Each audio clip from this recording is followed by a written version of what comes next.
Hey, and welcome back to my channel. The new 2020 year will bring to our lives so much of new stuff. New relationships, travels, opportunities, business, achievements, etc.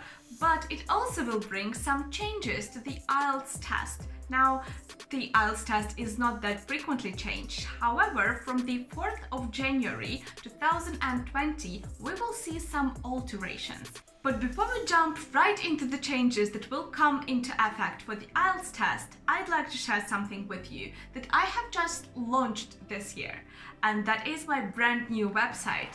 You can now find all of my materials, books, articles, the podcast, read more about my work, and even sign up for my classes on wsecommunity.com. This is the new online hub for our World Speaks English community, where you can not only get all of my materials for free or paid ones, but also meet new people in the community, because people are the core of success. I will also happily receive any kinds of suggestions, comments, thoughts, and reviews about the website, and I really encourage you to leave them in the comment section down below so that I can read them and change my website for better to tailor for your wants and needs, just to make it more useful for you guys. Okay, now, one crucial alteration will apply to the IELTS Listening module in 2020. The changes will be mostly about the instructions and layout of the paper-based listening test, and they are claimed to not really affect the performance and experience of test takers. However, I personally believe that some people might have a hard time adjusting to them.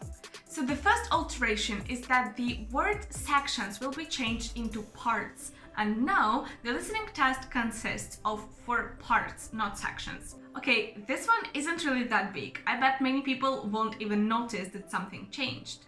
But the thing number 2 is that the first part example from the listening module now will be completely removed. Now, this one can really affect those test takers who relied on the first part example hugely because they maybe didn't prepare at all, or they used this time to set themselves into the examination mode, just to calm down, listen carefully, be more focused and prepared.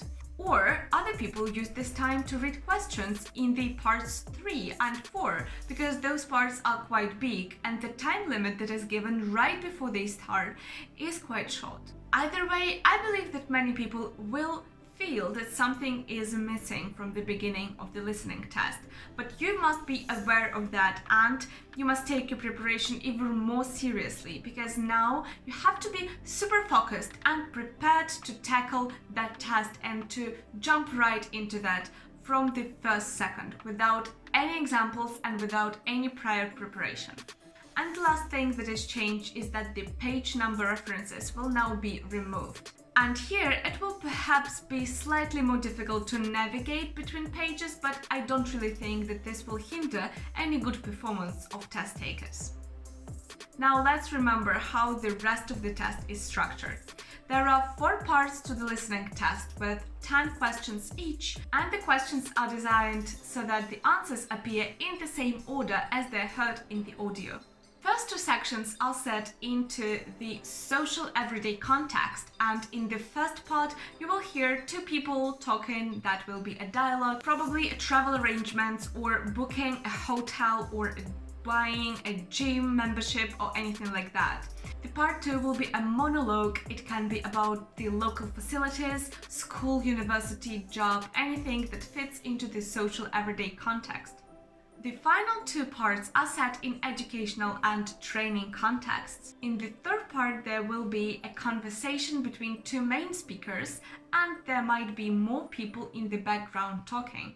And the part 4 is the most difficult of all, and there will be a monologue of 1 person talking about an academic subject, probably giving a lecture, for example. And of course, the recordings are heard only once, and now even without an example from 2020. They include a range of different accents, and you should be trained to recognize and understand accents from New Zealand, Australia, the Great Britain, the Americas, and Canada. And so that's the news. I hope it was useful for you and now you are aware of what is changing to the IELTS test in 2020 onwards, and you also know that I now have a brand new website where you can find more useful materials for any topic concerning IELTS and English in general. Thank you so much for being here with me today. I will be very happy if you decide to leave a like for me or even subscribe. And as always, I will be delighted to see you again here. Ciao!